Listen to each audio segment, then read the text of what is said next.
নিচে অলকানন্দা প্রবাহিত হয়েছে, সেই বদ্রীনারায়ণ মন্দিরের সামনে দিয়ে প্রবাহিত হয়ে বগরির সাথে যুক্ত হয়েছে।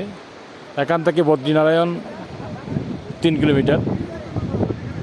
আর ঠিক এর পূর্বভাগে সরস্বতী নদী।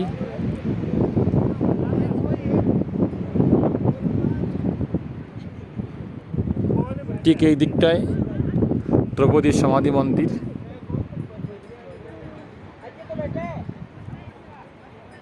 বসুধরা রাস্তা এখান থেকে 5 কিলোমিটার, যেখানে আকাশগঙ্গা গুপ্তভাবে গঙ্গা প্রবাহিত হচ্ছে। জল কিছু দেখা যাচ্ছে, কিছু দেখা যাচ্ছে না, হাওয়ার সাথে মিশে যায়। সেই আকাশগঙ্গা বা বসুধরা। ঠিক এই রাস্তায় পরিক্রমা, এই রাস্তা ধরেই যেতে হয় বসুধরাতে। খুব দুর্গম রাস্তা, মোটামুটি 2-2.5 ঘন্টা সময় লাগবে যেতে। সেই পাহাড়ের মাথায় বরফ জমেছে।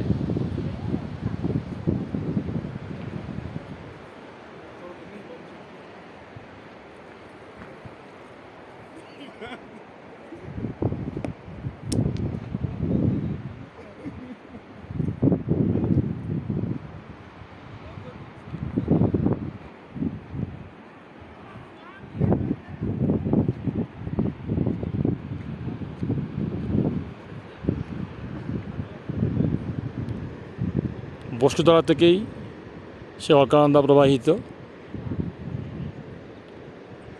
স্বর্গ থেকে মধ্যে প্রবাহিত হয়ে সেই বদ্রবিশালজির চরণ পাদুকা স্পর্শ করে মত্তভূমিতে প্রবাহিত হয়েছে সেই অলকানন্দা নদী।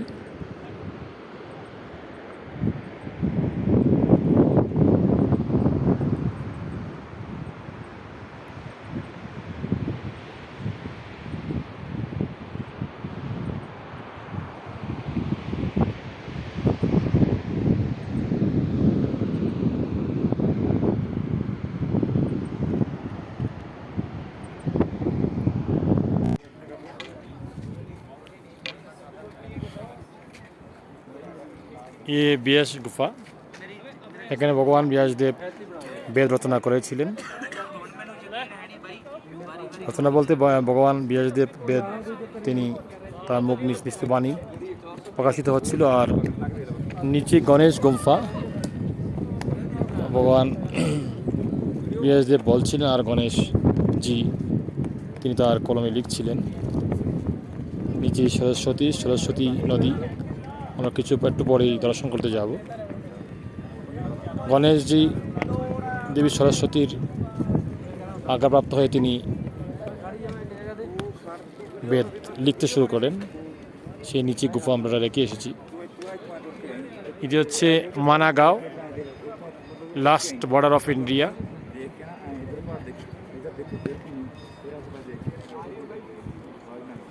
শেষ গ্রাম উত্তরাখণ্ডের এই দিকটায়। অপোজিটে এই পাহাড়ের ঠিক উল্টো দিকটাতেই হচ্ছে তিব্বত এবং চীন বর্ডার। এটি বর্ডারের রাস্তা।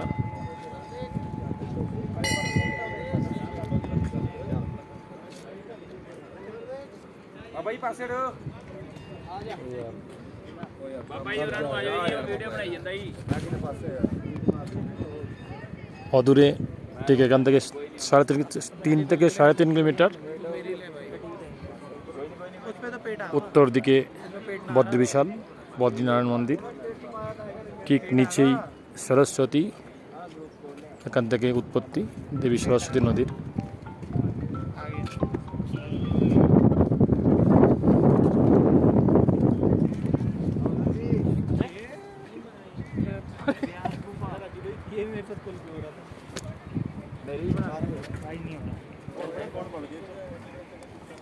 घंटे में हो जाएगा वैसे। अरे